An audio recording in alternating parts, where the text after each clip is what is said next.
I went to Zion Lutheran Church in McGregor during my high school years.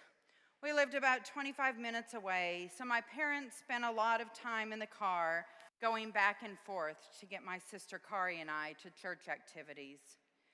It was a tradition at Zion that we do an Easter musical each year, and we were all expected to participate, even if we just made a joyful noise, which was my job.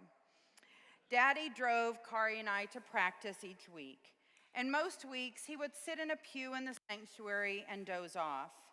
With 2 toddlers and 2 teenagers in the house, I think he appreciated the downtime. Well, during one of our songs, we were supposed to be in the aisles, all of us spread out, and we would start by clapping and yelling, "He is alive." Needless to say, standing next to my daddy and startling him awake with a clap and a shout was a coveted position for all my friends. As we traveled to church for the last practice, I asked Daddy to please stay awake this time and watch us.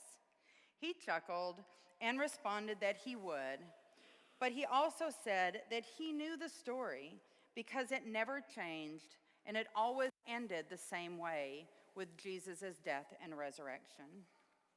In my adult years, especially as I have taught our young people, I have come to appreciate this more and more. This Easter season, I am comforted that the story is the same story, and I'm forever grateful for that same old ending of more than 2,000 years ago. I love that what we do in our liturgy is the same, so it becomes written on our hearts and not just in a book. The story is always the same, but we get to be a part of that story. The 23rd Psalm, our psalm for today, is traditionally read at funerals, but I think the message in the psalm is one for all of us to read.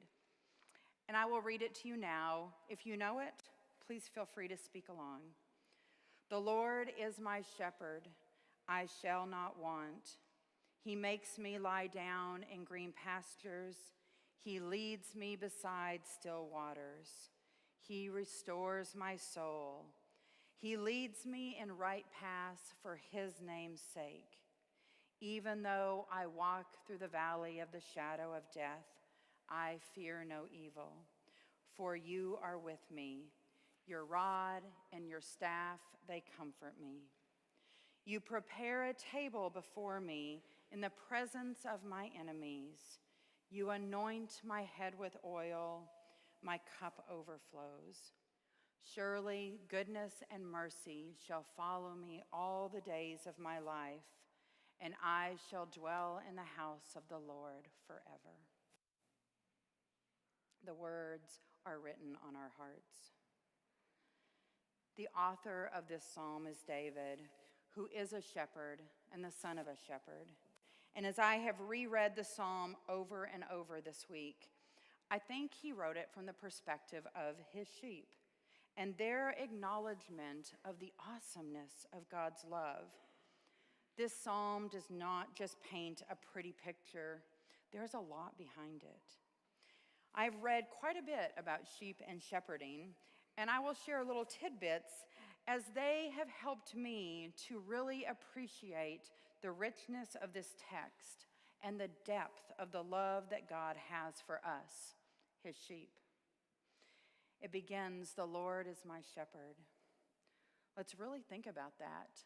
The Lord, the one who made all of the stars in the sky and every creature and knit all of his children together in the womb. He calls himself our shepherd. We are his sheep and the objects of his attention and his affection. I have learned that being a shepherd is really hard work and not for the faint of heart. Sheep cannot just be put in the field and left to fend for themselves, but instead they require more work than any other type of livestock. Raising and loving sheep is hard work with many challenges, and it takes a true commitment. Yet our shepherd chose us. He died for us. He calls us by name, and he delights in us. Continues, I shall not want. Not wanting is being content. Sheep under the care of a shepherd do not want if their shepherd provides for them grain, grass, water, shelter, medicine, protection. We often equate not wanting as having enough stuff.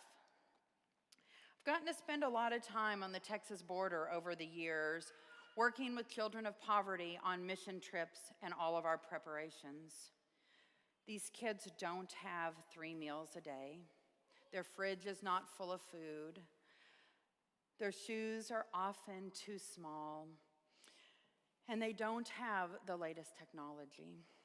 But they embody joy and contentment, and their spirit reflects that. I don't think most of these children, especially the little ones, even know that they're poor. David continues, he makes me lie down in green pastures and leads me beside still waters. Well, the pastures in the Middle East are nothing like the pictures that we see. There are green pastures only if the shepherd has spent countless hours tending to the land and cultivating it. The shepherds know where the water is, but an interesting fact is that sheep only want calm and still waters. They don't want flowing waters. So if the shepherd finds flowing waters, he must contain it so his sheep will drink. This part makes me think of parents, moms in particular. They are masters at creating the beautiful pasture that their kids need, sometimes with very little.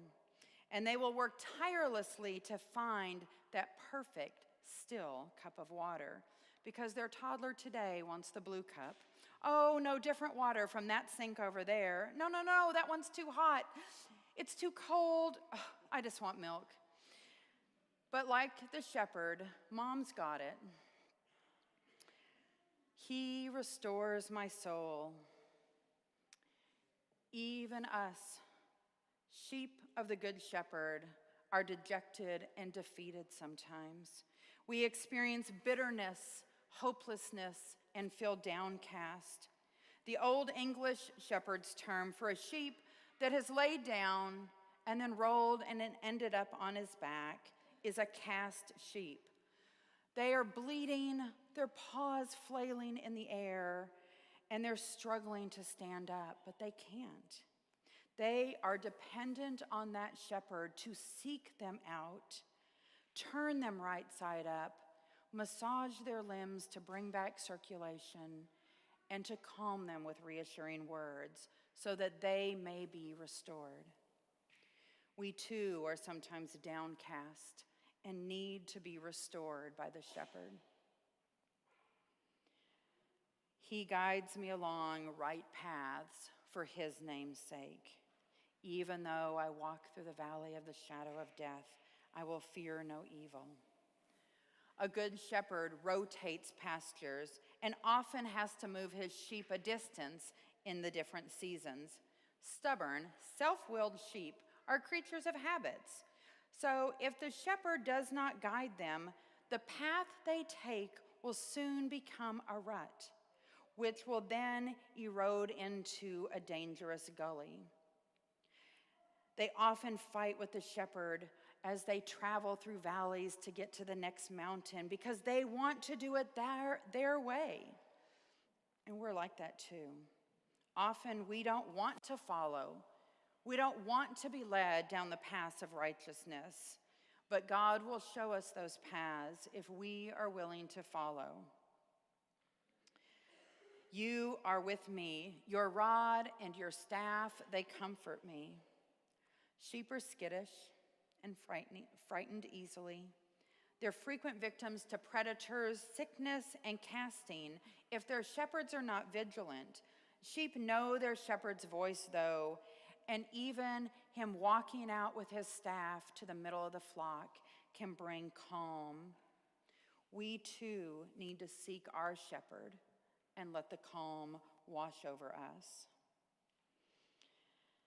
David continues, "You prepare a table before me in the presence of my enemies. You anoint my head with oil, and my cup overflows."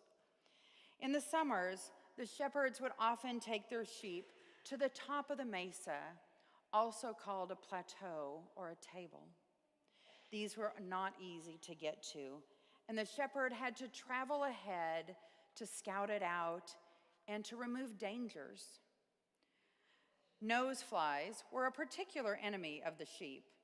This agonizing annoyance would cause the sheep to beat their heads against rocks, trees, and brush in an attempt to get relief.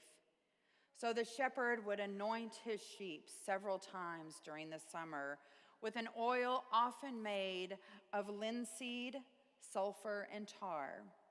As soon as the oil was applied to their head and their nose, there was an immediate change. Gone was the aggravation and the frenzy and the restlessness. We too have had a place prepared for us, and we have been anointed and sealed with the sign of Jesus Christ forever. It will not keep us from being pestered by the aggravations of life, but it does remind us whose we are and that we are never alone. "And surely goodness and mercy shall follow me all of the days of my life, and I shall dwell in the house of the Lord forever." Yes, goodness and mercy will follow me. They will follow you. We experience what it is like to dwell in the house of the Lord and be in community with each other. Community is important to us here at Calvary, and it is especially important to our group of graduating seniors. And our prayer is that they find a community to be a part of when they move on to the next chapter. God's love, like we see in the 23rd Psalm, is a radical, all-encompassing love. The story of God's love is the same as we have heard for years. His love never changes, but it does change us. We get to intersect into his story. We get to share his story and change the world because of his story. Amen.